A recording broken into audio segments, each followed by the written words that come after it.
Our next speaker is he's a legend in the NCAA baseball world. He currently is in his 43rd year of coaching, 31 years of the D1 level, 25 years as a head coach at San Jose State. He has recorded 806 Division I wins, 9 years of coaching at the community college where he's recorded over 250 wins. Coach Piraro was involved in 11 conference titles and 2 state titles, 15 times Coach of the Year, led San Jose State to the College World Series in 2000, over 75 players drafted, and currently he has 100 former players in the coaching world. If you talk about impact, you're talking about a guy that's made a difference to a lot of lives, a mentor to all of us here at Top Flight and in the baseball community here. It's my honor. Welcome, Sam Piraro.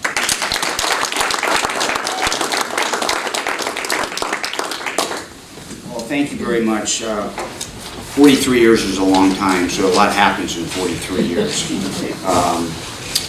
You know, the people here tonight that you've heard from and are in this room are very impactful people. I got a chance tonight to see my Eileen Daly, who you're going to hear from. She worked with me at San Jose State for many years, and one of my favorite people. And she made my job so much easier and pleasant, and it's so good to see you, and that made my night seeing you. A lot of things have been touched on tonight. I'm going to try to stay within the 10 minutes. You never know who's watching. You never know who is there. I think some of you have heard about Dwight Clark, former 49er who was recently diagnosed with ALS. And in this story, in 1978, Bill Walsh flew cross country to watch a quarterback work out. His name was Steve Fuller. He was an All-American at Clemson. And Walsh was going to draft Steve Fuller. So when he got to Clemson, he needed some people to catch passes. So Fuller was going through all these different drops, and they needed somebody. And so this guy ran around the track. And so Walsh's assistant said, "You see that guy over there? He plays at Clemson. He's an end there. He only caught 9 passes his senior year because they didn't pass much. They ran. So he catches 9 balls. So they get this guy to run routes. By the end of the day, they drafted Dwight Clark and passed on Steve Fuller. And the rest is history.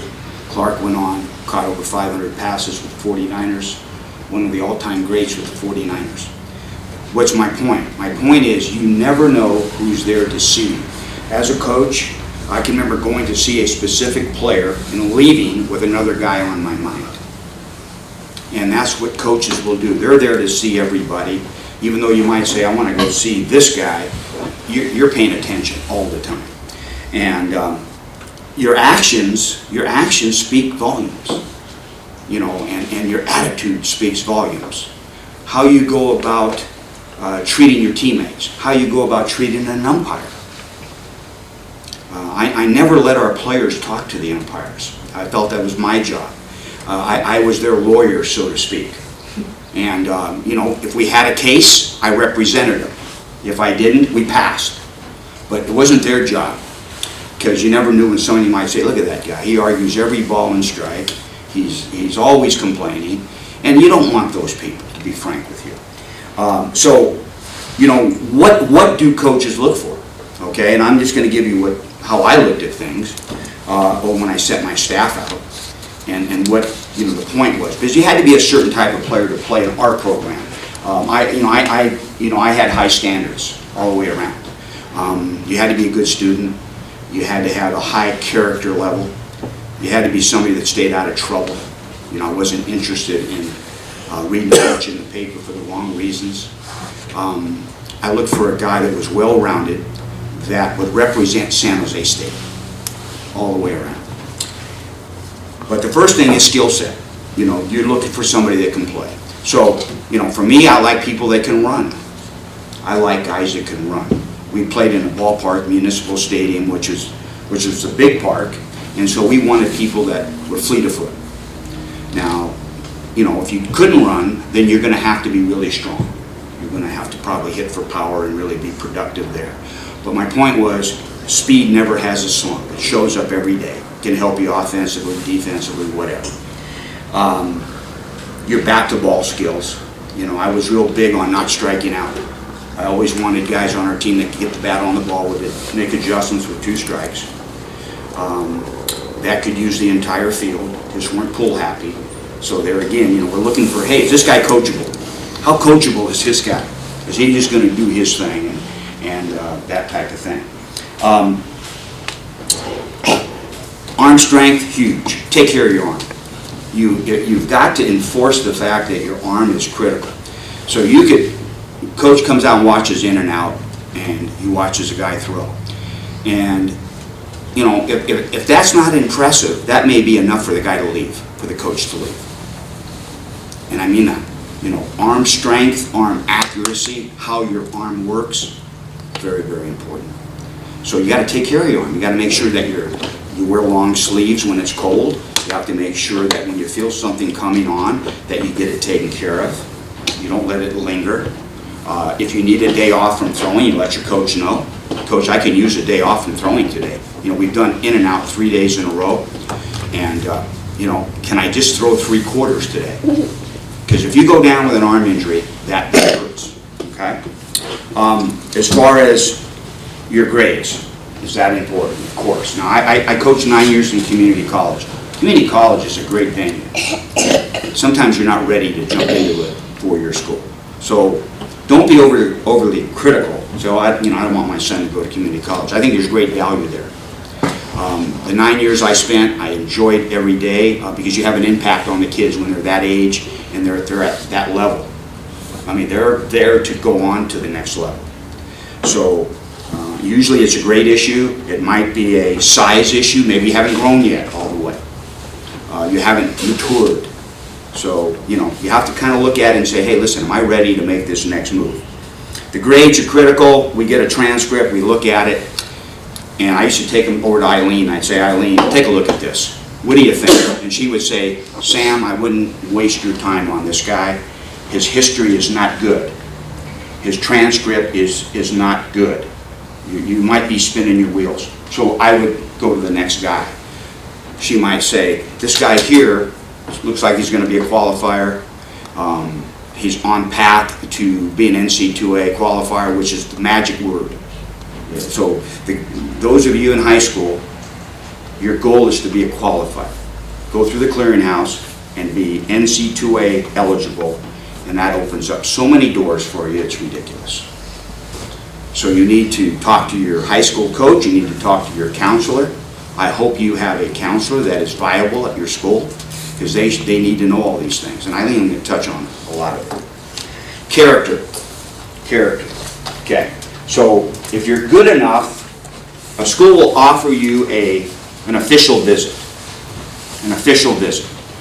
And you know, you're limited to 5 official visits. So let's say you go to San Jose State, Fullerton, Texas, Washington State, Nevada. You go to 5. And it's a 48-hour visit. And this is critical because what ends up happening is the coach will plan this out and use every bit of the 48 hours. A big part of it is he'll take his best guys on his team and make them the hosts. And these guys are in charge of this trip. And they're going to give the coach the scouting report Monday morning. They're going to come in and they're going to say, Coach, if we can get this guy, spend the money to get him. He's a difference maker. He will make people around him better. Or they may say, Coach, you don't want this guy. We went to the party. All he wanted to do was drink. That's all he wanted to do was, where's the next keg? Or he picked a fight with everybody that was there. You follow what I'm saying? So all of a sudden now, the guy's a good player, but he has a flaw. He has a character flaw. Players go back, they tell the coach will pass. Okay, so when you make a visit, you have to make sure you're on your best behavior because you're being evaluated by everybody. Because this is just like getting into a family. You want this thing to work. It's like getting married. Hey, let's get it right on the first try if we can. You know what I mean? I mean, it's that's how I looked at it. Let's get it right the first time.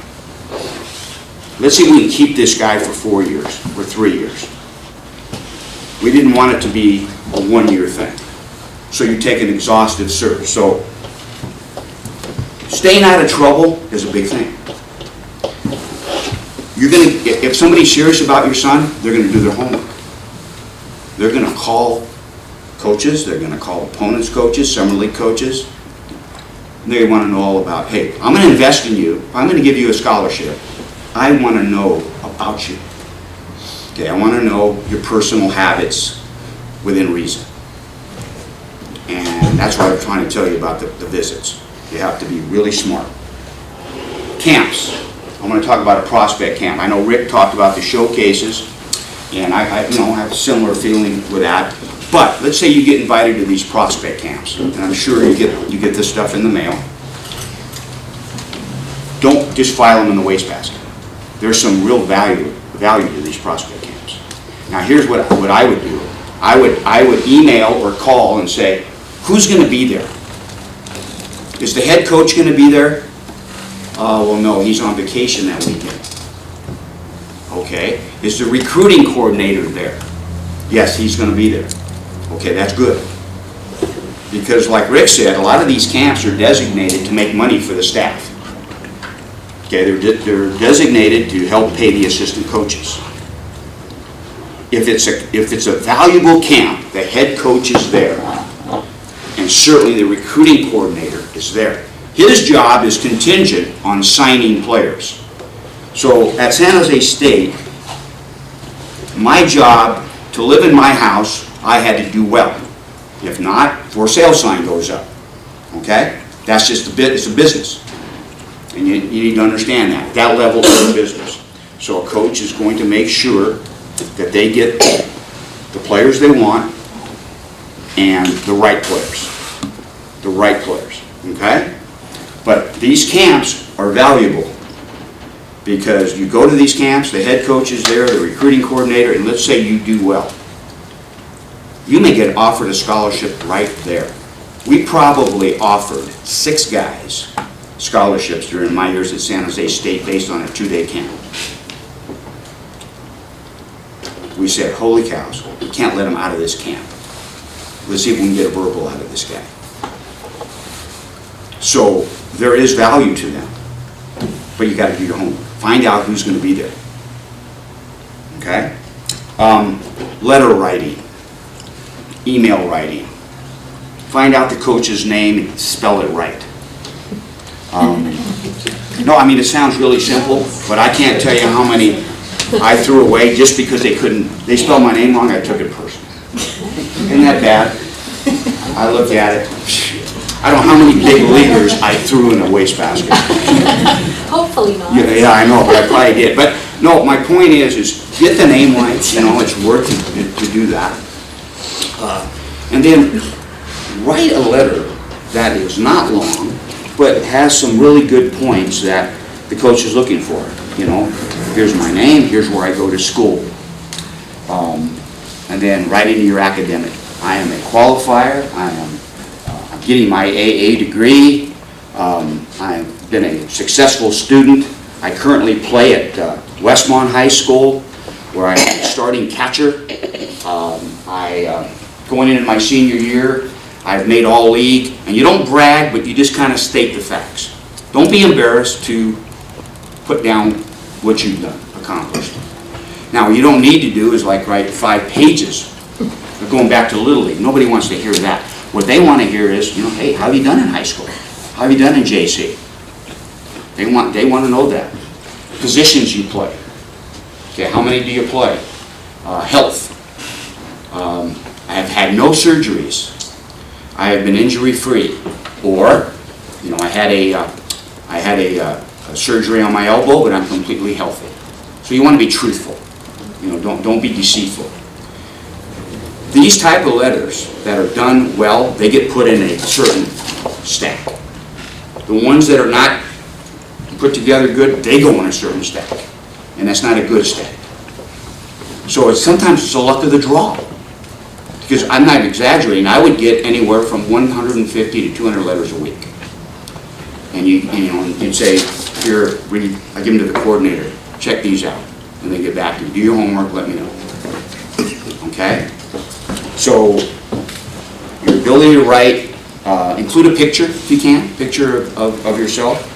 And then, in the letter, say, I'd be very interested in making an unofficial visit to your campus and or an official visit. So you want to get face-to-face contact with the people that you want to deal with. Face-to-face contact. Unofficial visit is, you just go and you meet the coach, you meet the staff, you might have lunch, take you to a game, but that's not the official, which is a 48-hour one. The unofficial, if you do good and you show up, you're shaved, you're dressed nicely, you got your best foot forward, you make an impression on the people. I mean, don't underestimate that. I know some people think it's really cool to not look good, but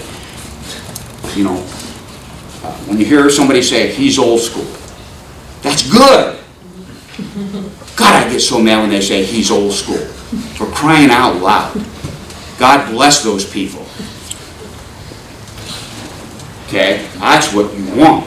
You want somebody who has standards, teaches accountability, has values, expects people to live up to those standards, and that's a good thing.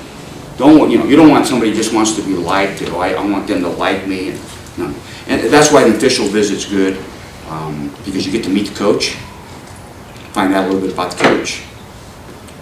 Can I play for this guy? Let's say you like wearing a goatee, and you find out that he doesn't allow that. Okay? So you go up to the coach and you say, Coach, I noticed none of your players have facial hair. Is that a problem? Well, we don't have facial hair on the team. That's something that we don't do. Well, then you have a decision to make. Now, to me, it's not much of a decision. You shave your goatee, but you'd be surprised. You'd be surprised. It's like, well, what difference does it make whether I have a goatee or not? You're part of a team, you make sacrifices. You want to be part of a group, you make sacrifices. Okay? You want to be part of a group, you make sacrifices to be part of that group. That's what a team is. So, there again, let's say you don't like that. Well, don't go to that school. Don't go to that school. Go somewhere where they let you wear earrings and have hair down to your shoulders and do all, that's okay. Go there. And you can find out those schools. They're there. They're out there. So do your homework. Make sure you're comfortable with the people that you're dealing with. Okay?